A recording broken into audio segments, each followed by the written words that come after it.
A todos, muchas gracias por acompañarnos el día de hoy. Les agradecemos por su participación en este foro en el cual estaremos discutiendo las consecuencias tributarias y regulatorias desde un punto de vista migratorio en la contratación de extranjeros en empresas en Centroamérica. Mi nombre es María Alejandra Fuentes Peruchini, asociada de impuestos en Consortium Legal. Y es un gusto presentarle a nuestros panelistas. Cristina Sandoval, asociada senior, especialista en Derecho Migratorio en Consortium Legal Guatemala. Diego Martín, socio, especialista en Derecho Tributario y en Derecho Migratorio de Consortium Legal de El Salvador. Felipe Guevara, asociado senior, especialista en Derecho Tributario de Costa Rica. Y José Andrés Gutiérrez, asociado en Derecho Migratorio de Costa Rica. Esta mañana estaremos tratando este tema tan interesante derivado de toda esta revolución, no solo que fue acelerada por la pandemia, sino un tema que ya venía dándose desde hace mucho tiempo, que era la movilización de trabajadores extranjeros, tanto en Centroamérica como en otros países, e incluso que nuestros países también son destinos interesantes para extranjeros que quieran venir a trabajar en otros lugares diferentes. Así que pues consideramos importantes que ustedes conozcan si quieren contratar extranjeros en su empresa, pues todas las obligaciones tributarias y migratorias que eso pudiese conllevar. Así que buenos días también a todos los panelistas, es un gusto tenerlos aquí. Eh, no sé si quieren empezamos de una vez así con el tema en materia. Así que, Cris, no sé si nos quieres comenzar un poco con cuáles son las opciones más comunes que tienen los extranjeros en Guatemala para trabajar aquí y para las empresas para poderlos contratar. Gracias, buenos días a todos. Gracias, Ale. Pues bueno, sí, básicamente lo que vamos a decir de Guatemala se replica en los demás países. Eh, los tipos de contratación realmente se reducen en dos, que básicamente es la contratación por servicios profesionales o servicios técnicos o consultorías. La denominación quizá va a depender del tipo de actividad que va a realizar el extranjero en cada uno de los países o también de algunos países. Por ejemplo, en el caso de Honduras tienen una contratación específica para consultores. En el caso de Guatemala no hay una definición tal cual para extranjeros, sino que todos entran en el campo de una contratación libre en materia civil. Entonces pudiésemos denominar el tipo de contratación como quisiéramos y como se adapte a la realidad, pero pues es una modalidad, ¿verdad? Que es la contratación por servicios, ya sea técnicos o profesionales. Muy importante, si esto va a ocurrir, también tenemos que considerar el tiempo que va a durar la contratación, porque de eso también dependen muchos factores en cada uno de los países. Y si le vamos a denominar un contrato de servicios profesionales, tenemos que tener mucho cuidado que la profesión que va a desempeñar no esté sujeta a la incorporación u homologación del título de su profesión en cada uno de los países. ¿Verdad?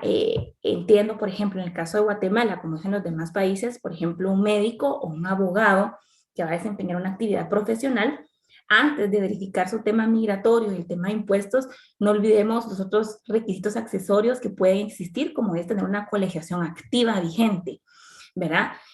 Eso es en cuanto a un tipo de contratación, que es la generalidad, y normalmente, Ale, se da para los casos de alguna actividad específica que tiene un fin determinado, ¿verdad? No una actividad indefinida, porque aquí entraríamos en el hilo de si es una relación laboral o si es una relación civil. Entonces, normalmente este tipo de contratación suele ser la excepción a la regla o suele ser una alternativa en lo que se regula y se obtienen los permisos migratorios para obtener un permiso de trabajo, ¿verdad? El segundo tipo de contratación o modalidad, que es la que pues todos conocemos, es la relación laboral, ¿verdad? A través de un empleado, el patrono se suscribe un contrato de trabajo, es una relación pues por tiempo indefinido y por supuesto en todos los países existe la obligatoriedad de obtener un permiso de trabajo y un estatus migratorio regular para poder iniciar ese tipo de contratación. Entonces aquí lo importante es como ver las alternativas que hay en los países, porque lamentablemente en Centroamérica la obtención de esos permisos suele ser bastante larga, ¿verdad? En el caso de El Salvador, tengo entendido, ya Diego nos explicará si existe como un permiso provisional que te permite ya iniciar la relación laboral.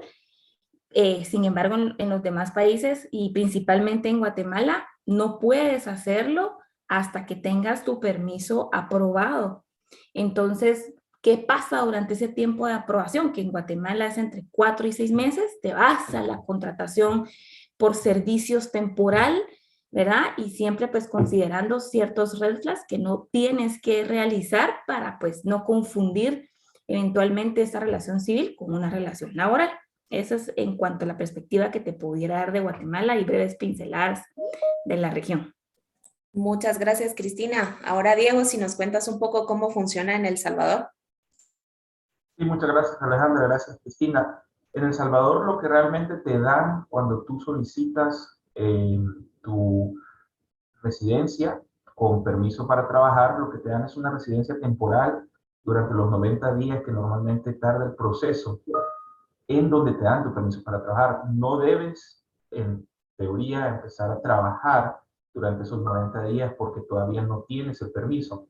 La residencia en El Salvador la otorga la Dirección General de Migración y Extranjería, mientras que el permiso para trabajar lo avala el Ministerio de Trabajo. Entonces es por eso que tarda esos 90 días. Lo que nosotros hemos recomendado, como bien dijo Cristina, es que en ese periodo de 90 días, normalmente el trabajador no debe recibir ingresos de renta salvadoreña, de fuente salvadoreña.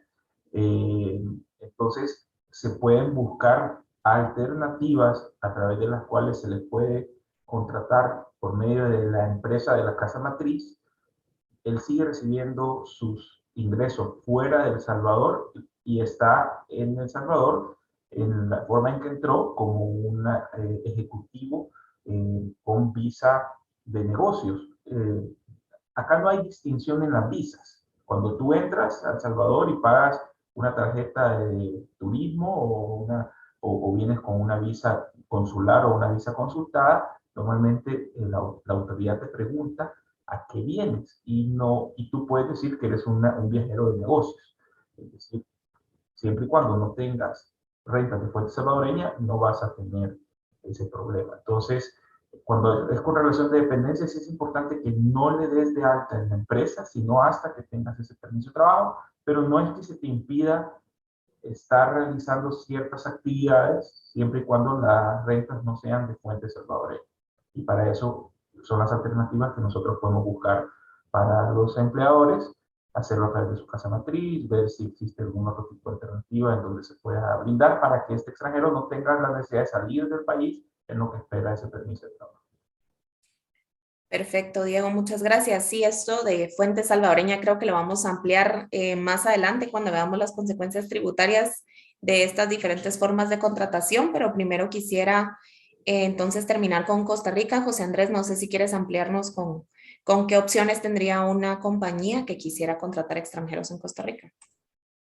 Gracias, Alejandra. Bueno, al igual que como comentaba Cristina y Diego, en Costa Rica pues las opciones también son bastante similares, donde en primera instancia siempre va a ser a través de una relación laboral. Ese es el proceso, digamos, más común cuando es una empresa en Costa Rica que decide hacer una extensión, ya sea una carta oferta o un contrato de trabajo formal, pues que la persona pasaría a ser parte de esa planilla. En caso de que sea a título personal, o sea, que sea un extranjero que no tenga una oferta laboral, las opciones pues podrían ser igual de servicios profesionales, con la limitante de que habría que hacer un análisis previo de cuál es la profesión de la persona, qué serían las relaciones, el tipo de trabajos que estaría realizando, porque existe, al igual que en Guatemala, un listado de ciertas profesiones restringidas para extranjeros. Eso básicamente es un estudio que sale año con año por el Ministerio de Trabajo, haciendo un análisis de las tasas de desempleo en diferentes áreas. Entonces, cuando hay un área que está a nivel nacional muy saturado el desempleo, el ministerio pues no permitiría optar por esa opción de servicios profesionales. Entonces, antes de iniciar ese proceso, siempre recomendamos, si es a título personal, que hagan la consulta de si esa categoría o ese diploma que ellos portan va a poder ser o no habilitado posteriormente. Y bueno, existen ya otras categorías cuando es a título personal, como lo es el inversionista o el rentista, pero si nos enfocamos a la relación laboral entre compañías, básicamente nos limitamos a servicios profesionales o como un empleado propio de una empresa en Costa Rica. Perfecto, José Andrés, muchas gracias. Pues entrándonos un poco al tema tributario, solo para darles un poco de contexto, en Guatemala sí hay una diferencia entre el tratamiento tributario entre contratación por servicios profesionales y contratación en relación de dependencia. Todos nuestros países tienen un sistema de renta de fuente territorial, por lo tanto, se gravarán las rentas generadas en nuestros países. Eso lo tenemos bastante en común en toda Centroamérica. En Guatemala se entiende que es renta de fuente guatemalteca cuando el trabajo o la persona está trabajando o generando la renta del trabajo aquí en Guatemala. Por lo tanto, todas las rentas que genere por la relación de dependencia en Guatemala pues estarán gravadas con el impuesto sobre la renta, que tiene ciertas características, incluyendo que el patrono es quien debería de retenerle el pago del impuesto, y si estoy en servicios profesionales pues tengo que pagar el impuesto sobre la renta bajo actividades lucrativas, que también tiene ciertas características distintas, en el cual yo soy el responsable de pagar el impuesto dependiendo del régimen en el que esté. Y también adicionalmente pues tengo que pagar IVA y también tengo que hacer mis declaraciones. ¿Por qué? Porque estoy generando una renta de fuente guatemalteca. Entonces ahí un poco me llama la atención el comentario de Diego. Tal vez nos puedas ampliar un poco cómo se entendería o qué implicaciones fiscales generaría un trabajador, ya sea por servicios o en relación de dependencia en El Salvador. Bien, en El Salvador, primero tenemos que determinar si una persona está domiciliada tributariamente. No es lo mismo la residencia que el domicilio tributario. Y el domicilio tributario para una persona natural suele obtenerse automáticamente cuando se obtiene la residencia, pero si no se ha obtenido una residencia, cuando se ha estado en el país por más de 200 días durante un año calendario.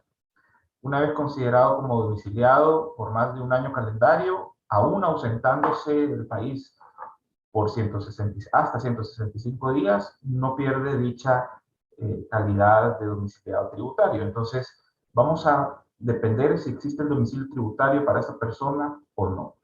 Tomando en consideración que no existe el domicilio tributario, tú puedes tener a esta persona bajo contrato de prestación de servicios si está fuera del país y está prestando, por ejemplo, sus servicios de manera remota, y la retención que le aplicaría por los pagos que le hagas va a depender del tipo de servicio que te brinde, pero en regla general es del 20%. Si esta persona está domiciliada en un país de baja tributación fiscal, que está en el listado de paraísos fiscales que emite el Ministerio de Hacienda cada año en El Salvador, la retención se elevaría al 25%. Y es una retención de carácter definitivo. Si a esta persona no domiciliada por alguna razón le hicieron un pago que se considera desde la perspectiva del Código Tributario, de Ley de Impuestos sobre la Renta, de fuente salvadoreña, y no se le hizo la retención, sea porque la persona que pagó, la entidad que pagó, no estaba en la obligación legal de hacerlo, o porque omitió hacerlo, eso no libra al no domiciliado a tener que presentar su declaración de impuestos tributarios en El Salvador, para lo cual hay que cumplir ciertos procesos, primero frente al Ministerio de Hacienda, porque esta declaración se presenta en línea y tendría que obtener el número de identificación tributario para él. Si se trata de un residente que tiene una dependencia laboral con su empleador, entonces le aplicarían exactamente las mismas reglas que a un empleado salvadoreño, en donde la retención del impuesto se le haría mes a mes y se le haría de acuerdo a las tablas de ingreso que establece el Ministerio de Hacienda, de manera que una vez finalizado el ejercicio tributario, normalmente los impuestos han quedado totalmente pagados y no hay que hacer ningún tipo de pago adicional, porque las mismas tablas realizan un ajuste. Los empleadores tienen que realizar un ajuste tanto en junio como en diciembre, en caso haya habido pagos adicionales, bonificaciones, etcétera, etcétera, para efectos de que los impuestos queden completamente pagados en el país. Entonces, normalmente no hay posibilidad o hay, normalmente no tienes posibilidad de tener que pagar más o inclusive que te devuelvan impuestos porque no, porque las tablas están bien calculadas en ese sentido. Perfecto, Diego, muchas gracias. Tenemos una pregunta, tenemos dos preguntas. Creo que una se está respondiendo en línea y la siguiente es para El Salvador. Si es posible contratar a un extranjero después de 90 días como servicios profesionales o no se puede.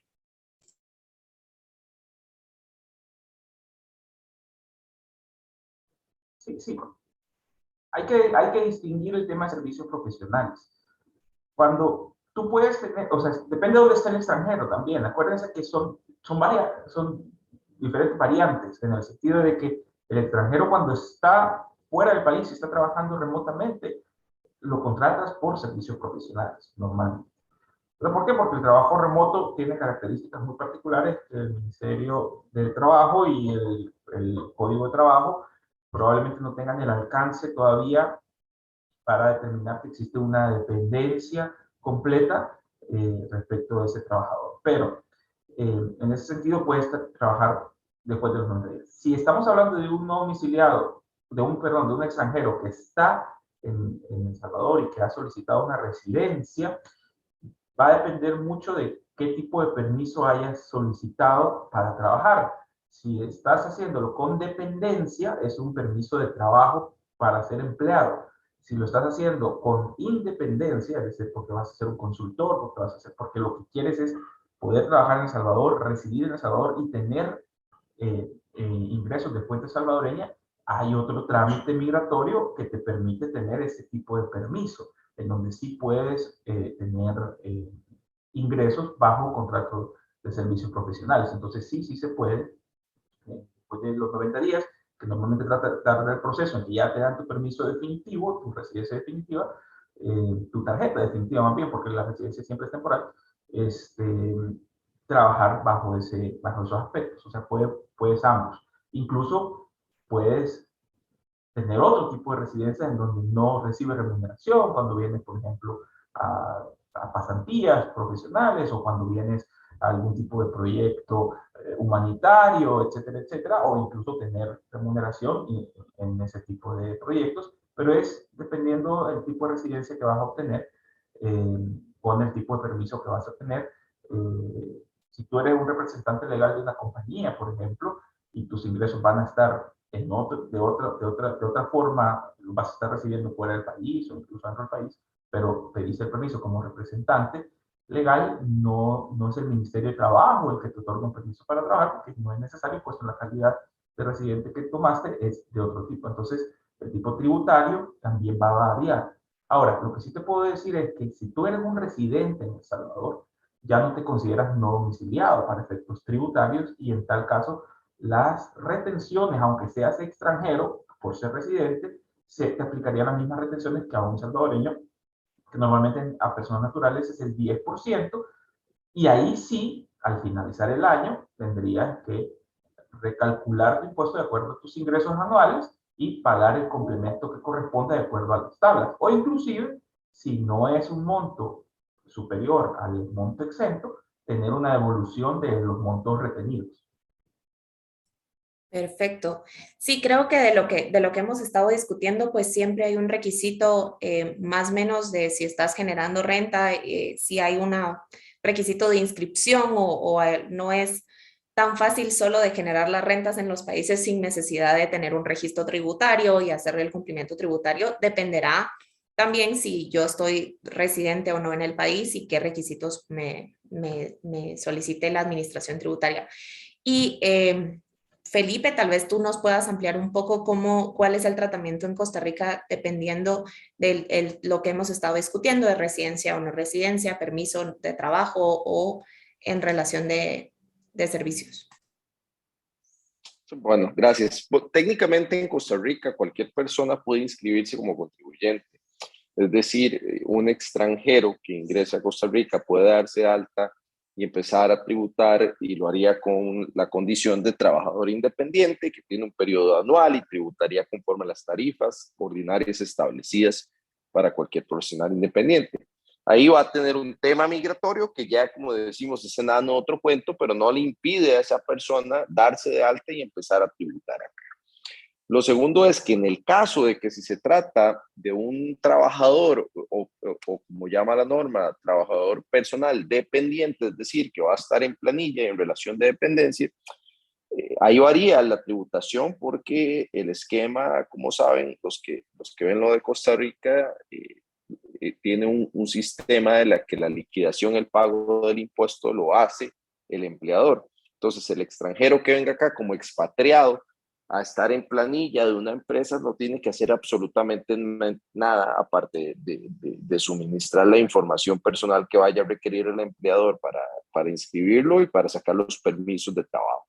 Pero técnicamente entonces el sistema tributaría mes a mes y no tendría, y con las escalas que tienen salariales usuales y nada más. Ahí es el mejor escenario, de hecho. Perfecto.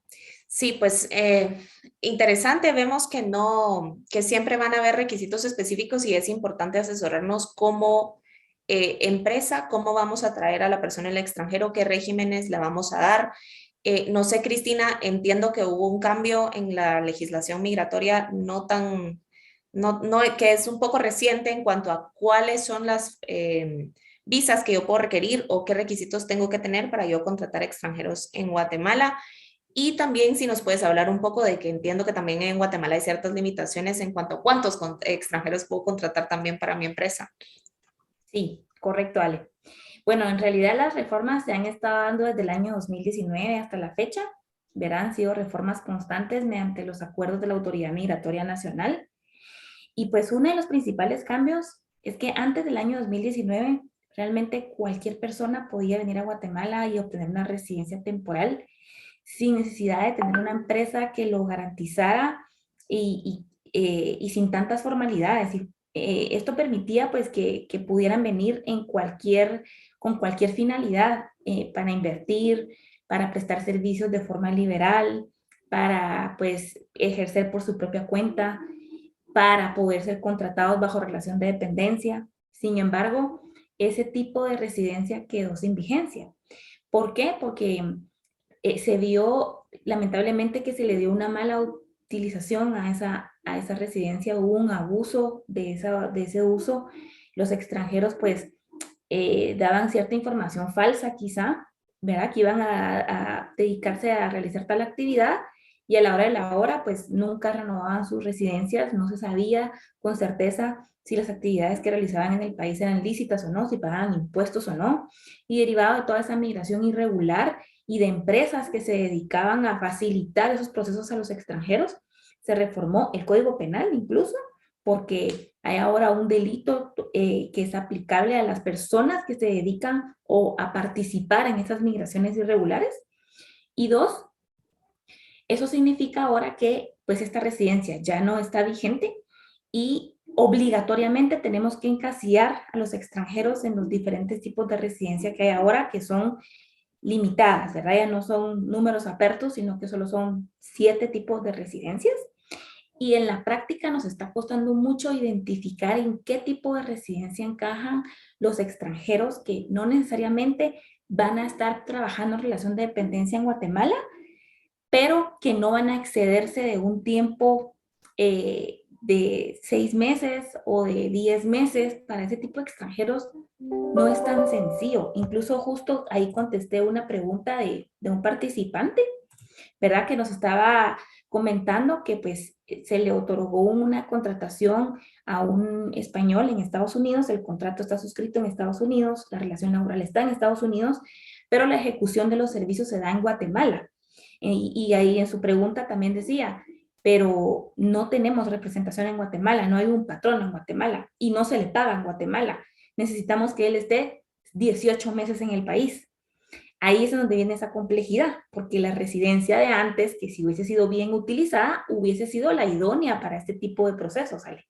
Pero lamentablemente, para estos casos, ya no tenemos lamentablemente que irnos a un tipo de residencia que quizá no es la idónea, pero es la única que nos permite realizar este tipo de de contratación, ¿verdad? Entonces, por eso le explicaba yo aquí a este participante que el tipo de residencia va a variar mucho por la forma de pago y también por el tiempo que va a estar el extranjero aquí. Si realmente un extranjero va a estar menos de 180 días, no tiene que, en principio, no tiene que gestionar una residencia, sino que puede ejercer esa actividad con su visa de turista o visitante porque la ley te permite realizar actividades remuneradas durante ese tiempo. Ahí contesto tu primera pregunta. Y la segunda pregunta, en cuanto a las contrataciones por relación de dependencia, sí existe un límite. El Código de Trabajo regula en el artículo 13 que las empresas solo pueden tener hasta el 10% de trabajadores extranjeros y solo se les puede pagar hasta el 15% del total de salarios que se devenguen en la empresa. Entonces, te das cuenta, es un porcentaje bastante reducido. Sin embargo, la ley de inversión extranjera vino a ampliar ese artículo del Código de Trabajo porque nos dimos cuenta que estábamos cerrando la inversión, ¿verdad? Entonces, ese artículo nos permite que las empresas puedan tener cuánta cantidad necesiten de extranjeros, pero que se dediquen a actividades ejecutivas o directivas, a puestos de confianza, a personal altamente capacitado en determinadas actividades. Entonces el Código de Trabajo sí te enumera quiénes son esos cargos, más bien cuáles son esos cargos que no están dentro de esos porcentajes, y son los gerentes, directores, superintendentes, administradores y jefes generales de las empresas. Estos 5 puestos no entran en ese porcentaje, ¿verdad? Y eso realmente hace bastante amigable la norma, ¿verdad? Perfecto, muchísimas gracias. Sí, creo que de lo que tú nos comentas es que se ha limitado las opciones que tienen los extranjeros para venir a recibir remuneración en Guatemala y a vivir y a tener residencia en Guatemala.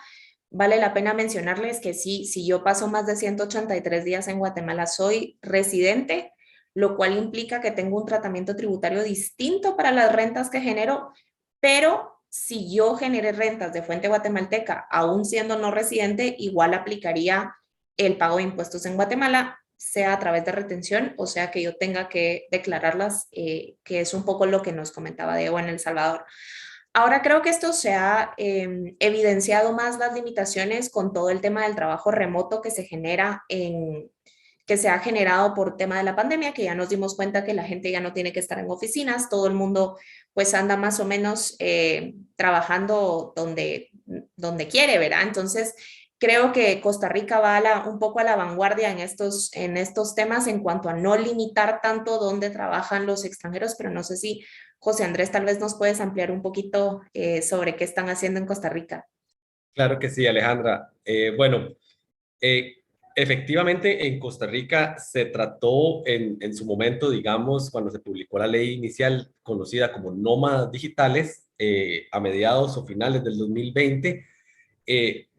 Esta ley sin duda, digamos, abre una apertura a lo que mencionaban de esa flexibilización de dónde trabajar. Y con el interés, digamos, de que nos dimos cuenta que a pesar de estar en pandemia, había mucha gente que seguía viniendo a Costa Rica únicamente para efectos de que querían salir de su país porque sentían que tal vez pasar la pandemia en un país como Costa Rica les resultaba más atractivo.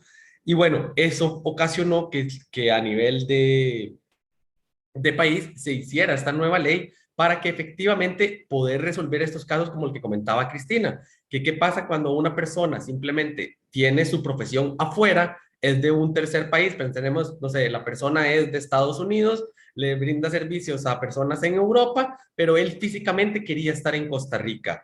Entonces, antes de esta ley, hubiéramos tenido el mismo problema de cuál categoría sería, porque no tendría patrocinio, porque no sabríamos, no es residente fiscal en el país, etcétera. Entonces se abrió esta posibilidad de nómada digital, que viene a ser básicamente donde el requisito esencial es que la persona no dé servicios a ninguna empresa en Costa Rica, ese es el primer requisito, que más bien todas sus actividades comerciales o de ingresos sean en el extranjero y que la persona pueda demostrar que recibe de forma mensual $3,000 al mes provenientes del extranjero. De esta manera la persona podía aplicar por una categoría especial que eso es muy importante aclararlo, no es ni una residencia permanente, no es una residencia temporal, y como es una categoría especial, la persona tampoco va a acumular periodo, digamos, después de vivir 5 años en el país, poder aplicar a una naturalización. Como lo dice su nombre, al ser una categoría especial, es simplemente como un permiso para poder estar físicamente en el Costa Rica sin tener que estar viajando cada 90 días para renovar su sello de turista. Entonces, pues esta fue una opción que fue súper interesante en su momento. Lamentablemente hubo un retraso desde que se publicó la ley hasta que se publicó el reglamento. Tenemos que la ley es de por ahí de septiembre del 2020 y el reglamento se estrenó el mes pasado. Entonces, a pesar de que sí fue una excelente iniciativa de parte de Costa Rica, tuvimos año y medio, perdón, que no se pudo aplicar esta categoría porque no existía un procedimiento específico que esto fue dado en el reglamento. Ya por dicha ya lo tenemos y ya se habilitó incluso cuál va a ser el procedimiento, donde nos dice que va a ser a través de la plataforma digital de Trámite Ya.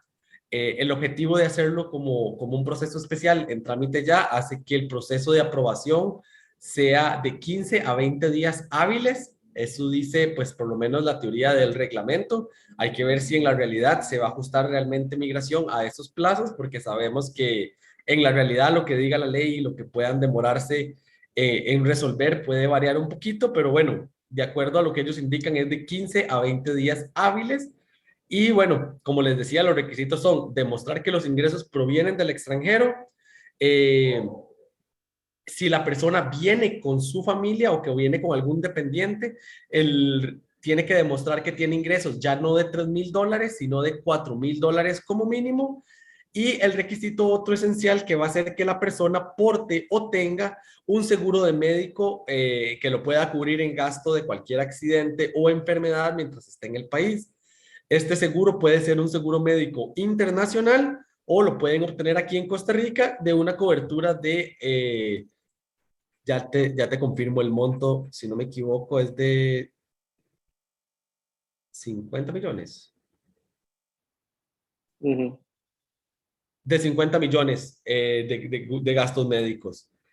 Y básicamente ese es esta opción o potestad, digamos, que se está abriendo con la implementación del reglamento, que realmente va a ser una opción para personas que quieran nada más físicamente estar en otro país que no sea su país de origen y poder trabajar desde aquí sin generar mayor inconvenientes. Ahí el tema, tal vez para abonar en la parte tributaria, y que es importante, es que igual, como mencionaba Ale, en Guatemala, en Costa Rica, los 183 días es el parámetro, y es el parámetro general que ha venido definiendo la OCDE, de cuando uno se convierte en un domiciliado o residente fiscal. En el caso costarricense sería domiciliado, lo que implica que entonces las rentas que obtenga y es contribuyente costarricense. Recordemos que Costa Rica se rige por el principio de territorialidad. Entonces, el hecho que alguien se venga a Costa Rica y empiece a prestar servicios hacia afuera, independientemente que el cliente esté afuera, sea o no en relación de dependencia, haría esa renta de fuente costarricense al estarse prestando desde acá. Con la ley de nómadas digitales, lo que se hace es tener una condición suspensiva de la condición de domiciliado y de la propia territorialidad de la norma, y le permite a ese nómada digital que presta servicios, pensemos en alguien que se dedica al diseño, tiene 20 clientes en Estados Unidos y se viene a diseñar ahí desde la playa en Nosara, o incluso está en planilla, pero tiene la posibilidad, es un ingeniero informático y programa APIs para la empresa y puede hacerlo desde la playa, venirse acá y aun y cuando esté prestando servicios desde Costa Rica, no se tiene como esos ingresos como sujetos. Incluso la norma habla que hay una no sujeción y entonces se exonera los deberes formales y materiales, que sería presentar declaraciones y hacer el pago de impuestos. Entonces la persona ingresa a Costa Rica, presta servicios desde Costa Rica y no tiene que pagar un colón en el impuesto sobre la renta de las personas físicas. Y también adicional le permite importar ciertos activos que necesita para prestar el servicio, que ya el reglamento definió que la computadora, celular, una cámara fotográfica, y un par de cosas más que estén vinculados estrictamente con, o lo que se entiende hoy por hoy, con los artefactos necesarios para que un nómada digital pueda dar servicio. Al final de cuentas, la norma lo que permite es entonces no realizar el pago durante un año con la posibilidad de extenderlo un año más, cumpliéndose con los requisitos de migración y en Hacienda. Perfecto, Felipe, muchas gracias. Aprovechando que te tengo, hay una pregunta para ti. Bueno, dos. Nos pregunta si los nómadas digitales tienen que venir con trabajo y no es que lo vayan a contratar empresas en Costa Rica, esa es la primera. Y la segunda es si existe algún tipo de protección en el caso que se contrate un extranjero, en el cual se deba demostrar ante alguna institución que no hay ese tipo de profesional y por eso se contrata a un extranjero, o no hay limitación. Tal vez es un poco para José Andrés. En relación con el tema del empleo, es todo lo contrario. De hecho, no tiene que ser empleado por ninguna empresa costarricense.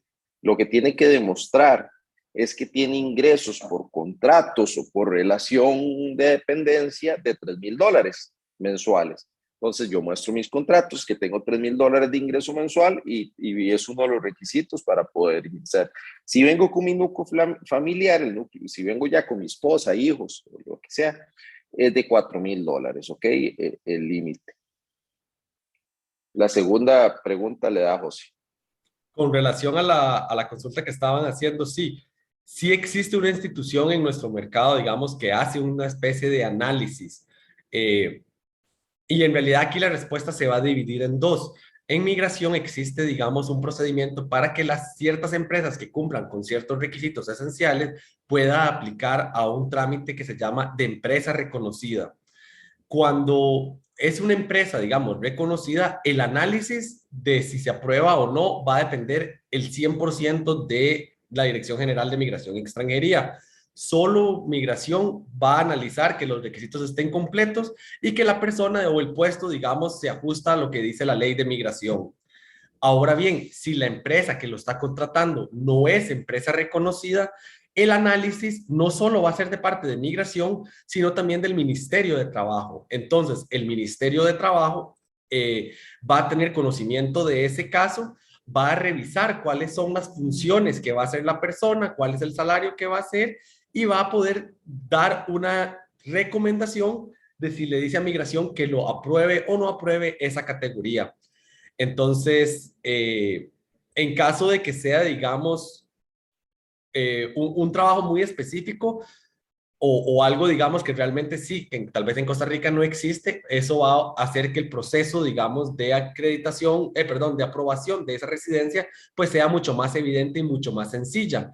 Cuando son casos, digamos, más genéricos, por ejemplo, que digan, es que ella va a ser una, no sé, asistente bancaria, y es como, bueno, pero si asistente bancaria no tiene requisitos de por lo menos cierto grado universitario, o si el salario que se le está pagando es un salario mínimo, entonces ahí migración podría decir, no vemos cuál es la necesidad de darle esa plaza a un extranjero si hay tantos costarricenses que pueden cumplir con esos requisitos.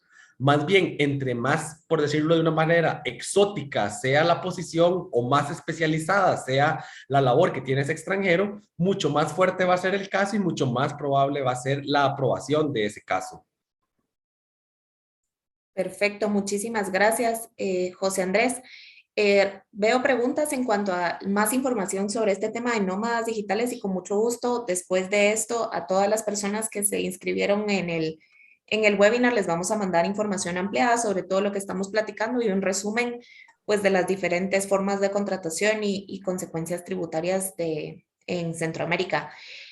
Diego, no sé si tú en El Salvador has visto algo o alguna iniciativa o la ley ya prevé este tipo de extranjeros que estamos discutiendo o nos limita como en Guatemala, que ya no se permite que alguien venga y llegue a trabajar a El Salvador o que obtenga rentas desde el extranjero. ¿Nos puedes ampliar un poco cómo es el tratamiento en El Salvador? No, en El Salvador sí hay opciones, no existe una ley de nómadas digitales per se y no creo que las opciones que existan sean específicamente buscando ese tipo de beneficios desde la perspectiva tributaria. Desde la perspectiva migratoria sí te puedo decir que hay opciones en donde tú puedes venir perfectamente a El Salvador y obtener una residencia temporal o posteriormente una residencia definitiva para vivir en El Salvador, aunque tus ingresos no provengan de El Salvador. Es más, tenemos el caso de empresas en donde normalmente por las restricciones del Código de Trabajo, en donde establecen la contratación de extranjeros en un 10% versus un 90% de contratación de salvadoreños y hasta un 15% de la planilla, y hay extranjeros que tienen ingresos mucho mayores que exceden eso y no hay forma de justificar a través de especializaciones o a través de experiencia la necesidad de la contratación del extranjero, hay muchas veces que las empresas deciden mandarlos sin tener ingresos dentro de la empresa y mantener sus ingresos en el extranjero, ¿verdad? Hay otro tipo de casos, por ejemplo, el de los tripulantes de aerolíneas, en donde no pasan la totalidad de los días del año en El Salvador, pero hay tripulantes, por ejemplo, de embarcaciones que podrían sí pasar más de esos 200 días y estar recibiendo sus ingresos en el extranjero y no localmente. Entonces, la intención de los nómadas digitales, como yo lo entiendo en Costa Rica, es el hecho de que Costa Rica es un país bien sabroso para ir a vivir, ¿verdad? Y entonces, si tú trabajas a través remotamente y puedes vivir en cualquier parte, lo que Costa Rica te está diciendo es que no te va a volver desde la perspectiva tributaria domiciliado tributario. Y en tal sentido, tus rentas que estás recibiendo fuera de Costa Rica no van a ser sujetas de pagar renta en Costa Rica y declararlas. En El Salvador puede ser distinto eso. ¿Por qué? Porque nosotros actualmente desde la perspectiva tributaria indica que si tú estás trabajando en El Salvador, o sea, si tú estás realizando los servicios desde El Salvador, ¿verdad? Aun cuando los servicios vayan al exterior, que estamos ante una exportación de servicios en ese sentido, tus rentas se considerarán de fuente salvadoreña, ¿verdad? Entonces, estamos en esa línea gris en donde sí necesitaríamos, desde la perspectiva tributaria, no desde la perspectiva migratoria, desde la perspectiva tributaria, algo similar a Costa Rica para tener ese tipo de beneficios y no estar en un área gris que sí te pueda generar problemas frente al fisco, ¿verdad? Esa sería la posición. Gracias. Sí, creo que eso es un tema muy importante en Guatemala, aunque no lo crean, porque Costa Rica se hace mejor publicidad. También hay varios extranjeros que quieren venir a trabajar en Guatemala. Sin embargo, pues se generan este tipo de barreras que mencionaba Cristina en cuanto a qué residencia o cómo puedo estar con la visa.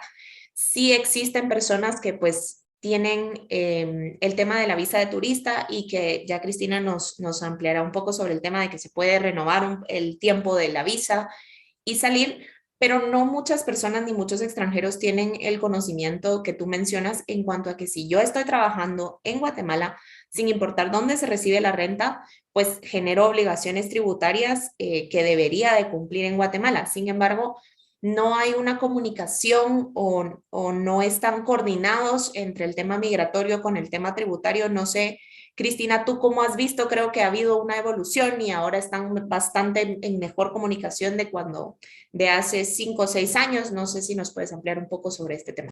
Sí, correcto, Ale.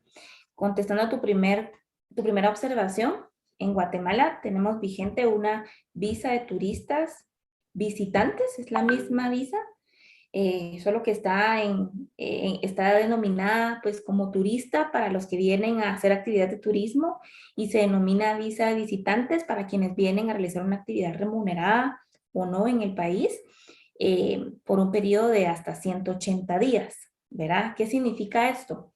En realidad los oficiales de migración, aunque ese artículo está vigente y es claro que puede ser de hasta 180 días, en la práctica, tú nunca vas a ver que un oficial de migración en el aeropuerto o fronteras te coloque un estampado de entrada con 180 días. Eso no pasa.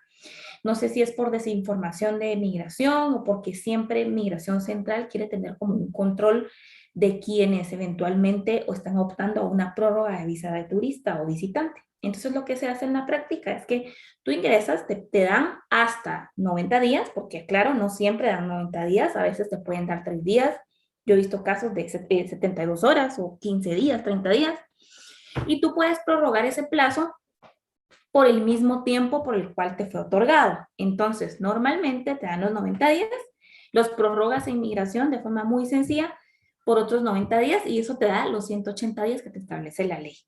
Entonces, si pensamos en un nómada digital, pues pudiese venir, ¿verdad? Por 180 días, utilizando su visa de visitante, ¿verdad? Sin embargo, pues nos limitamos a esa cuestión de tiempo, ¿verdad? Solo 180 días.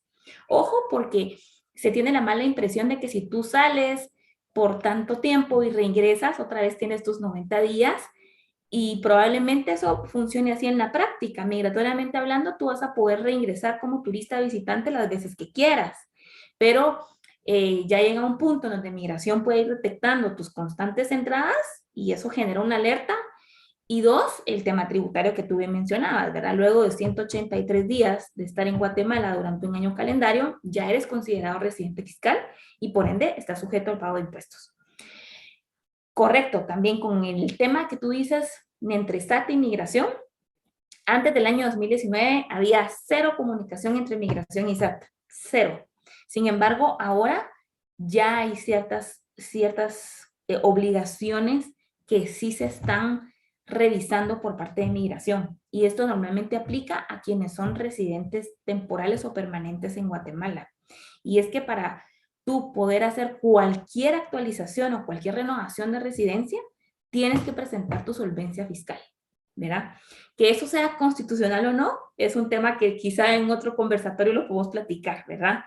Pero en efecto, migración te solicita la solvencia fiscal y es ahí en donde se unen con SAT, ¿verdad? Entonces SAT ya verifica, bueno, usted nunca se ha inscrito, inscríbase primero, cumpla con sus obligaciones y luego yo le emito la solvencia fiscal, ¿verdad? O a veces nos ha pasado que ha venido un extranjero hace 4 años, se inscribió en SAT, se fue, nunca cerró sus actividades en SAT y resulta que hoy por hoy quiere hacer una gestión migratoria y SAT le dice, no te puedo dar tu solvencia porque tenés 4 años de no haber cumplido con tus obligaciones fiscales. Es así como SAT y migración se unen. Por supuesto que quieren tener una migración digital para que migración pueda más bien ingresar el NIT y poder tener esa información pues de forma inmediata. Están trabajando en eso, pero sí, te confirmo que ahora ya es un hecho que migración y SAT pues ya están comunicándose y pues trabajando de forma conjunta. Sí, yo creo que ese es un tema muy importante a considerar, sobre todo cuando las empresas están contratando extranjeros, porque del lado ya tributario, pues son los empleadores como tales los responsables solidariamente de cumplir con las obligaciones tributarias. Entonces, si ellos tienen a los extranjeros contratados también acá, pues la administración tributaria puede perseguir tanto al extranjero como a la empresa del cumplimiento de las obligaciones tributarias. Saliéndonos un poquito del tema de empresas y de contratación, me parece que mencionaron en Costa Rica un tema de rentistas o pensionados en cuanto a extranjeros, solo para abarcar todas las opciones que tendría un extranjero para llegar a nuestros países y sus consecuencias tributarias. No sé, José Andrés, si nos puedes ampliar un poquito sobre ese tema. O no sé si fue Costa Rica o El Salvador.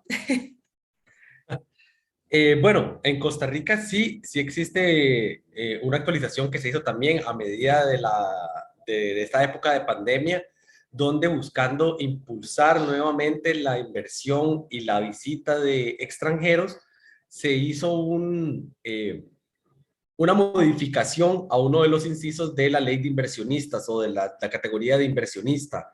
Antes en Costa Rica, para poder aplicar a esta categoría había que hacer una inversión, ya sea en nuevos negocios o en compra de propiedades o compra de algún negocio existente de $200,000, la persona podía aplicar por esta categoría.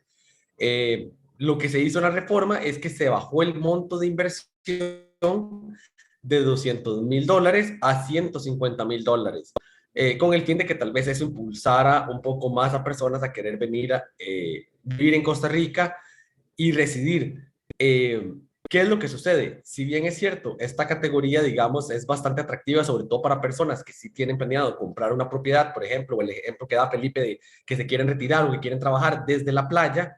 Entonces, esta opción de comprar una propiedad en Costa Rica les da esta opción como inversionista, que además trae una serie de beneficios fiscales que ahora Felipe les va a explicar mejor, y que resulta bastante atractiva para varias personas. Aquí lo único importante de aclarar es que esta opción de rentista o de inversionista, si bien es cierto, les da una categoría para vivir legalmente en el país y continuar con sus actividades económicas del extranjero, no les da un permiso de trabajo para poder trabajar para una empresa en Costa Rica.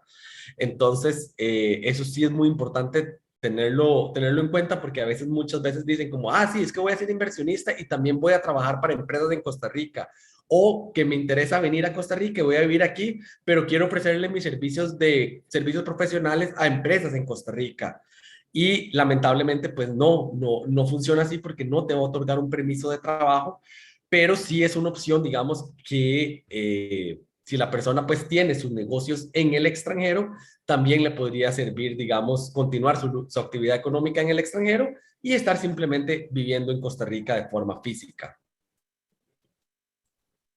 Ay, gracias, José. Y el tema pasa también porque, como seguido al principio de territorialidad, si un rentista no tiene renta de fuente costarricense, no tiene que tributar absolutamente nada en Costa Rica. Es decir, si yo estoy como rentista y todas, o incluso toda, o la mayoría de mis ingresos son extraterritoriales, no tengo por qué tributarlos ni declararlos en Costa Rica. La otra opción es que uno de los requisitos para ingresar a estos regímenes es precisamente declarar ingresos o inversiones en el país. Esas inversiones o esos ingresos probablemente los primeros años sean puro gasto, por lo cual tampoco vas a tener que ingresos que pagar, sino es la misma inversión. Y si es rentista, solo tributaría a la escala ordinaria de persona física el ingreso que tenga conforme de fuente costarricense exclusivamente. Entonces también es un buen beneficio. Perfecto. Diego, no sé si en El Salvador tienen algo similar en cuanto a gente que quiera ir a invertir al Salvador. En El Salvador tenemos la residencia para inversionista. Sin embargo, la ley de inversiones que estableció el monto de inversión para la residencia de inversionista lo hizo basado en un cierto número de salarios mínimos, que es bastante elevado. En aquel entonces tal vez no lo era, pero ahora mismo excede el $1.000.000 para poder obtener la residencia como inversionista. Nosotros normalmente lo que le recomendamos a las personas que quieren venir a invertir a El Salvador para facilitarles la obtención de la residencia es que constituyan una sociedad, se vuelvan representantes legales de su sociedad y mejor obtengan su residencia por ser representantes legales de la sociedad. Hay también una residencia para rentistas, que es ya la gente totalmente retirada, pero también esa residencia tiene sus limitaciones, en el sentido de que sí tiene que uno estar retirado, tener un ingreso en el exterior de una pensión, ¿verdad? Y no tener ingresos en El Salvador, no te permite tener ingresos en El Salvador. Entonces, todas esas personas que quieran mezclar diferentes tipos de ingresos, porque me han hecho varias preguntas en el Q&A, que si puede ser empleado y además tener servicios profesionales, que si puede dejar de ser empleado y pasar a servicios profesionales sin notificar, o que si quiere venir como inversionista y además poder trabajar, etcétera, etcétera. No es que no pueda, desde la perspectiva migratoria nuevamente, sino que es que tiene que hacerse las notificaciones correspondientes y obtener los permisos correspondientes para ello. La nueva ley de inmigración y extranjería en El Salvador te ha abierto una gran cantidad de opciones para poder residir en El Salvador. Es importante aclarar que después de ciertos años de tener la residencia, particularmente para cualquier tipo de extranjero 5 años, para otros tipos de extranjeros como los centroamericanos y los españoles, menos tiempo, te permite optar por la residencia definitiva. Una vez tú tienes la residencia definitiva, ya no tienes que andar pidiendo permiso para una cosa, para otra, etcétera, etcétera, porque ya la residencia definitiva es pura. No eres ciudadano todavía, pero ya la tienes prácticamente sin ninguna restricción. Entonces, eso es desde la perspectiva migratoria. Desde la perspectiva tributaria, pues ahí dependerá del tipo de inversión que estés haciendo, dependerá del tipo de ingresos que estés teniendo, cuáles van a ser el tipo de retenciones, o si no hay retenciones, el tipo de declaración que tú vas a tener que hacer año con año para pagar tus impuestos correspondientes. Sí debo aclarar que hay en el ambiente un montón de rumores respecto de una potencial residencia de Bitcoin. Recuerden que nosotros el año pasado se aprobó una ley donde se hizo moneda de circulación legal el Bitcoin, y entonces se habla de que si compras un Bitcoin te dan una residencia, etcétera, etcétera. Todavía no está. Hay leyes, hay muchas leyes. De hecho, ya se habló de una reforma a la ley de inversiones, casi que la van a derogar y van a emitir una nueva, en el sentido de reducir, como ha hecho Costa Rica, el monto de la inversión que puedes realizar para ser un inversionista, para fomentar precisamente la inversión extranjera, ¿verdad? Y habrán otra gran cantidad de reformas legales tendientes a facilitar la creación de empresas en un entorno de criptoactivos y de negociar criptoactivos, muy similar a lo que ahora se hace con las zonas francas y la ley de servicios internacionales. Están queriendo también facilitar este tipo de temas con el criptoactivo. Y otra gran cantidad de leyes que suponen acelerar o mejorar el ambiente de negocio en El Salvador para los inversionistas extranjeros. Lastimosamente, no tenemos el tiempo, y la realidad no tenemos tanto el conocimiento, porque las leyes no son públicas, los proyectos de ley no son públicos como para opinar abiertamente de ellos, pero sí se oyen todos esos rumores, entonces pudiéramos estar teniendo sorpresas en los siguientes meses. Perfecto. Sí, me parece súper interesante que todos los demás países estén como tratando de abrir y de flexibilizar sus regulaciones para efectos de atraer la inversión. Me parece que la visa que tenemos de inversionista en Guatemala no es tan flexible ni tan atractiva. Asimismo, los procedimientos, pues aunque sé que pues no les vamos a dar la lista de requisitos, sin embargo, considero que es importante la recomendación entre qué preguntas yo le debo de hacer al extranjero que yo quiero traer a Guatemala, porque he entendido que, Cristina, que te ha tocado ver requisitos que de repente no tienen, o de repente pues genera más engorroso el proceso de contratación y de obtención de permiso de trabajo. No sé si tú nos puedes dar algunas recomendaciones de la empresa que debería tomar en cuenta. Cuando yo quiero contratar a un extranjero, primero debería de saber si cumple con ciertos requisitos para no tener ese problema cuando ya el extranjero está acá y yo no le puedo obtener su visa o su permiso de trabajo. Sí, Ale. Uno de los más frecuentes, me voy a enfocar solo en dos, es primero que la empresa que desee contratar extranjeros tiene que estar inscrita en migración como garante, ¿verdad? Y para eso es una serie de requisitos que realmente toda empresa debería tener, porque son temas legales, ¿verdad? Temas antirregistros públicos, solvencia fiscal y capacidad económica. Entonces, en principio, todas las empresas que ya tienen un año o más de estar en Guatemala son totalmente válidas para inscribirse como garante. Ahora incluso las nuevas empresas, porque hace unos meses había una restricción para las nuevas empresas porque se les pedían estados financieros del año anterior. Sin embargo, eso ya fue modificado y ahora se puede presentar otro requisito en lugar de ese. Entonces, eso es bastante bueno porque promueve la inversión extranjera. Y el segundo requisito que también pues frecuentemente nos ha pasado es la carencia de antecedentes penales y policíacos, que aunque todos asumimos que todos tenemos carencia de antecedentes, eso puedo yo confirmar que no es así.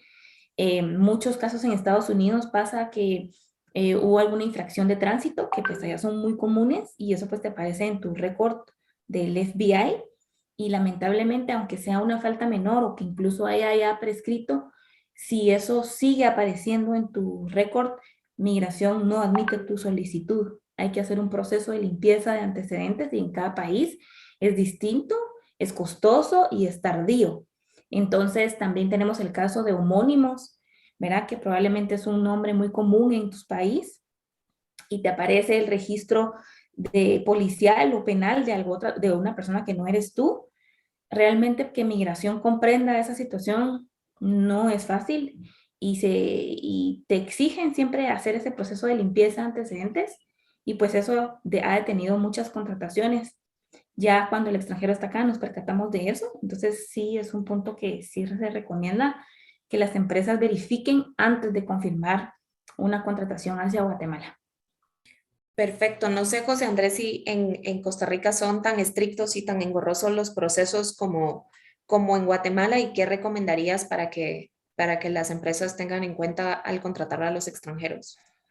Sí, creo que el problema que menciona Cristina, creo que es un problema que está solo, que está en la región de forma general, eh, porque muchas veces tenemos que trabajar no solo con lo que diga la ley, cuáles son los requisitos de la ley o el reglamento, sino también lidiar con cómo es la burocracia o el sistema propiamente de migración, cómo funciona migración en cada país.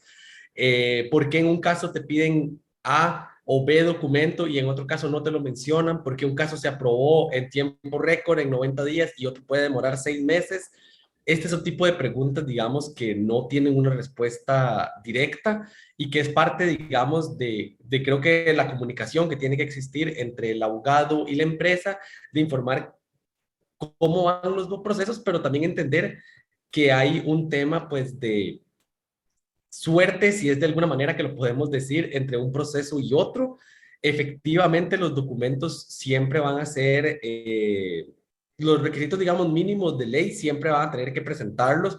Eh, Siguiendo con el ejemplo que daba Cristina, digamos, tenemos una situación de un caso de una persona que le costaba mucho obtener récord policial porque de pasaporte, digamos, de nacimiento era argentina, pero la persona nunca vivió en Argentina, no estaba empadronado en Argentina, vivía en Estados Unidos, pero tampoco tenía, digamos, un arraigo allá. Entonces, era difícil no poder obtenerlo en Argentina, pero tampoco del último país donde había estado viviendo, porque ya no tenía una casa, ya la persona había vendido la propiedad, entonces no tenía no, domicilio de residencia ya en Estados Unidos, y el tema de récord policíaco fue bastante conflictivo, y lamentablemente migración fue sin récord policial, no acepto la aplicación. Entonces, sí, sí tenemos, digamos, esas situaciones de que hay ciertos requisitos que son exigidos siempre y que si no se presentan, migración pues puede resultar poco flexible ante una explicación o una situación de este tipo. Pero bueno, es también, como decimos, un poco de suerte, porque así como un caso puede ser que tal vez con la declaración jurada puedan aceptarlo y decir, bueno, está bien, vamos a hacer una excepción, puede que la persona que lo reciba diga que no, que hasta que no haya un récord policial en el expediente, no le van a dar trámite a dicho caso. Entonces, yo creo que, digamos, de las recomendaciones en general a la hora de contratar extranjeros, siempre es hacerlo con antelación, o sea, tratar de prever que esta persona, por más de que digan que ocupan que esté rápido en el país, no va a ser tan rápido a nivel de proceso, que lo ideal siempre es por lo menos iniciar, no sé, unos 3, 4 meses, si fuera posible, en un mundo ideal, de antelación para poder obtener documentos con tiempo, obtener las citas a tiempo, preparar toda la documentación y que sea el menor tiempo posible de espera entre la llegada del extranjero al país y la fecha de presentación ante migración. Entonces, creo que tratar de prever e iniciar con antelación los procesos siempre va a ser la recomendación número uno. Perfecto, muchísimas gracias. Y también, Diego, no sé si tienes alguna recomendación adicional a lo engorroso y burocrático de nuestras jurisdicciones. Y mira, definitivamente que el engorroso y burocrático de todas las jurisdicciones es una de los mayores dolores de cabeza de las empresas. Pero ¿sabes lo que sí he notado por la experiencia? ¿Cuál es el mayor dolor de cabeza? Es el extranjero mismo. Y te voy a decir por qué. Porque ninguna empresa que ha contratado a un extranjero, que de por sí es difícil moverse de tu país o ser un expatriado, etcétera, etcétera, sino que ninguna empresa quiere que el extranjero tenga incomodidades. Entonces, una de las cosas más dolorosas para las empresas es la frustración del extranjero que no entiende o que quiere hacer las cosas a la fuerza, o que normalmente, y esto pasa mucho con los expatriados que han pasado 2 años o 3 años en distintos países, como son distintos los procesos en cada país, creen que son iguales en los demás países. Entonces vienen aquí, no, es que eso no me lo pidieron en Jamaica. Dice, oye, este no es Jamaica, este es El Salvador. Entonces aquí sí necesito este documento, ¿verdad? O a mí no me pidieron traducciones, o a mí no me pidieron temas apostillados, o a mí no me pidieron. Entonces, realmente yo pienso que el mayor problema que tiene una empresa es la frustración del extranjero y lo que le puede significar perder esa contratación de ese talento. Entonces, contratar a un experto migratorio, que no es necesario en ninguno de los países, es más, hasta las autoridades migratorias te dicen, no es necesario que usted contrate a alguien para asesorarse en migración.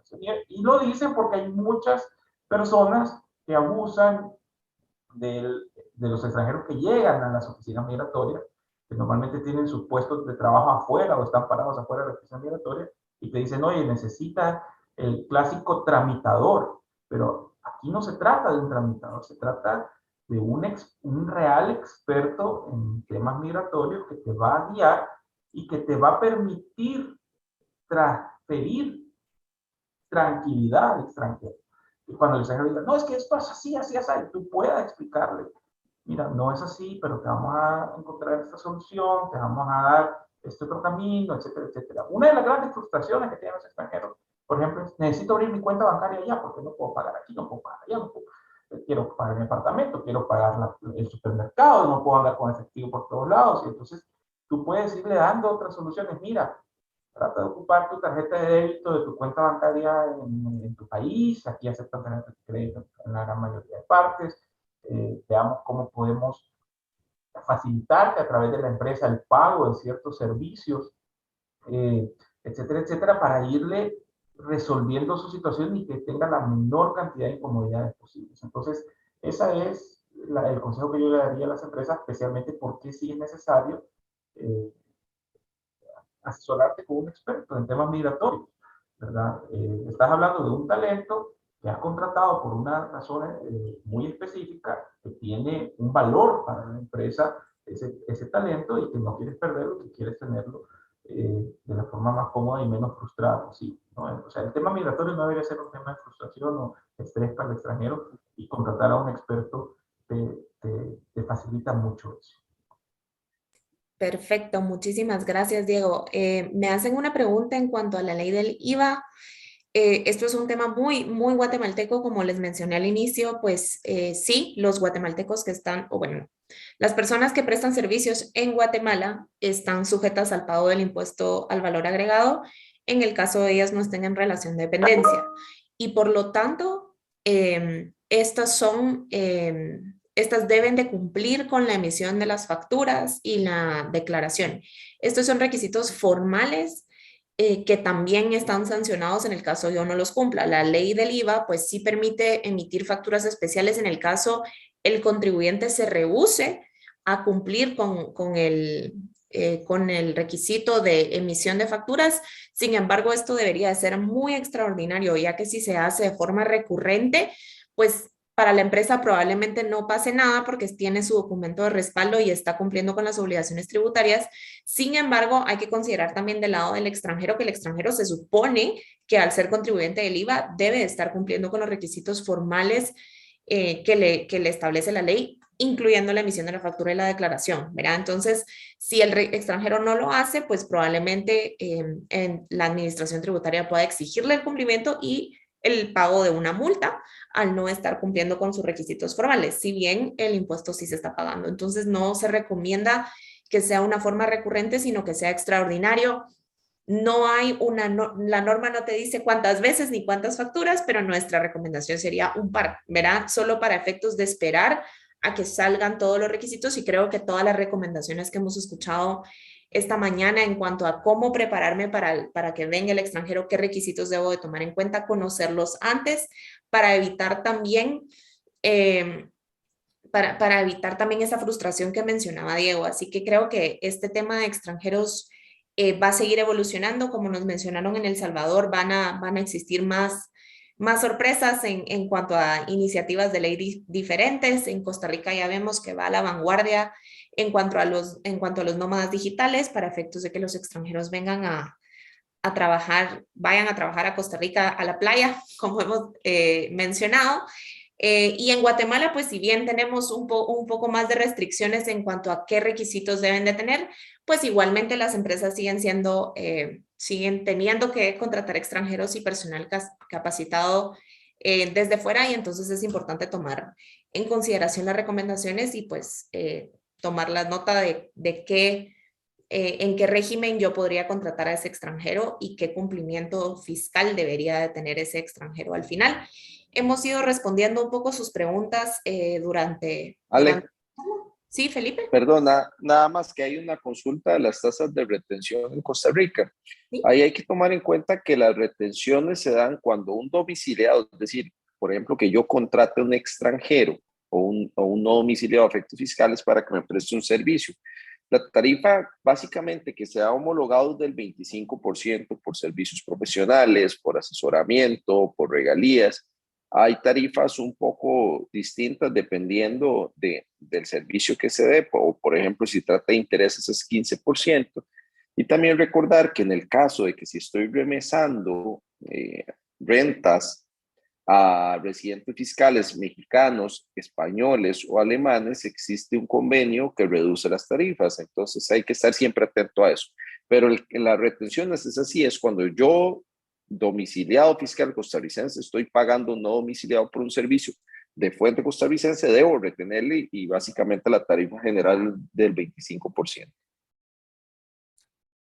Perfecto. En el caso del impuesto sobre la renta, que también justo lo que iba a hacer era abrir un poco a más preguntas si teníamos para darle fin luego a este webinar, mencionan en cuanto a la tasa de retención también en Guatemala, depende si el extranjero es residente o no en Guatemala, de conformidad con la ley del impuesto sobre la renta, porque si estamos pagando a un no residente, es un régimen distinto en el cual la retención es del 15% y si es un residente, pues la retención del residente deberá ser la de régimen de las rentas de actividades lucrativas.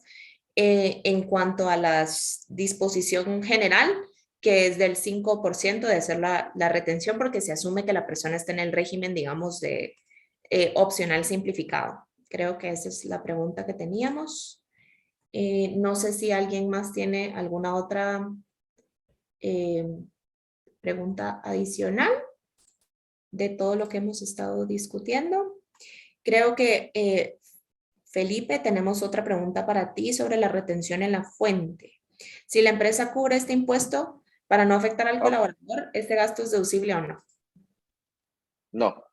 No, deducible. Los impuestos que pago a nombre de un tercero no son deducibles. Eso creo que es general para todo Centroamérica, de hecho. Aquí en El Salvador tampoco lo sé.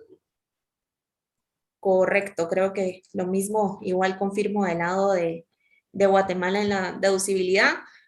Alguien mencionaba el tema del IX, también considerar que para la deducibilidad de los gastos de todos los empleados, yo tengo que tener los documentos de respaldo y adicionalmente haber cumplido con las obligaciones y cargas sociales, así que yo sí tengo que tener la planilla del IX. Y si el extranjero está bajo relación de dependencia, se considera un empleado más, por lo tanto, la entidad debe de haber pagado el impuesto correspondiente del impuesto sobre la renta o retenido el impuesto de conformidad con la ley y haber cumplido con las cargas del IX y cumplimiento de los tributarios. No sé si Cristina ya tendrá algo adicional en cuanto a extranjeros y en el pago de cargas sociales. Imaginaría que igual se deben de cumplir.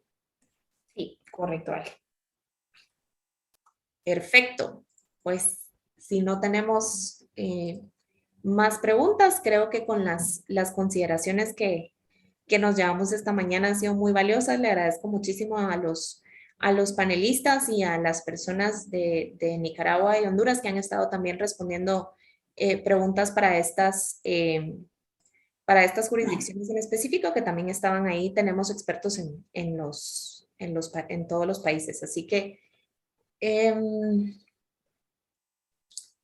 tenemos una pregunta súper interesante en cuanto a temas de familia, para traer a su familia. Creo que dependerá mucho del régimen en cuanto a que si me permiten o no a mí traer a la familia, depende del régimen. Creo que en el tema de nómadas digitales había un tema de que se ampliaba el monto que debería yo de recibir, así que creo que para traer dependientes o no dependerá muchísimo del régimen en el que yo traiga al extranjero. Así que creo que estamos. Le agradezco mucho a todos los participantes y a los panelistas. Hay una pregunta más que establece que el trabajador pueda traer como acompañante a una pareja del mismo sexo. En El Salvador la ley no dice, no distingue, habla de dependiente, ¿verdad? Entonces, mientras esta persona sea dependiente, del principal. No, ya tenemos casos en que no ha habido ningún inconveniente en que se le obtenga su residencia como tal. En el caso de Costa Rica, sí se permite, pero así como se le pide, digamos, el requisito a las otras, digamos, en otros casos de dependientes, la persona deberá traer ya sea o su certificado de matrimonio debidamente apostillado o, en su defecto, una declaración jurada donde se le dé el reconocimiento de unión de hecho a esa relación. Pero sí es posible, digamos, tramitar como dependientes a personas del mismo sexo. En el caso de Guatemala, en cuanto a la residencia de trabajador migrante, no se permite, no se admite como dependiente económico a la pareja del mismo sexo.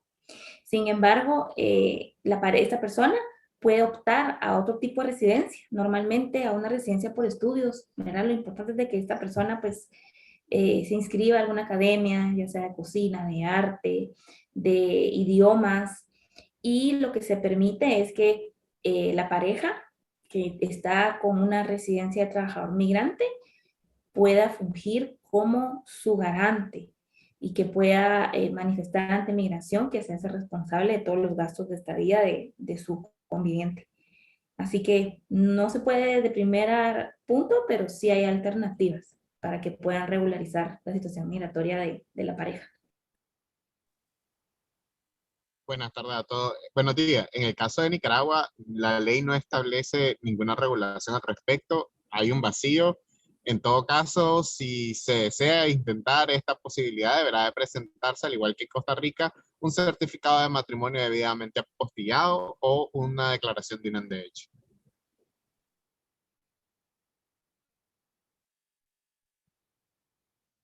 Perfecto, muchísimas gracias nuevamente. Yo creo que damos por finalizado el webinar de esta mañana y los esperamos en los próximos. Estaremos, como mencioné, compartiéndole más información con respecto a todo lo platicado esta mañana. Muchas gracias a todos y a los panelistas por acompañarnos.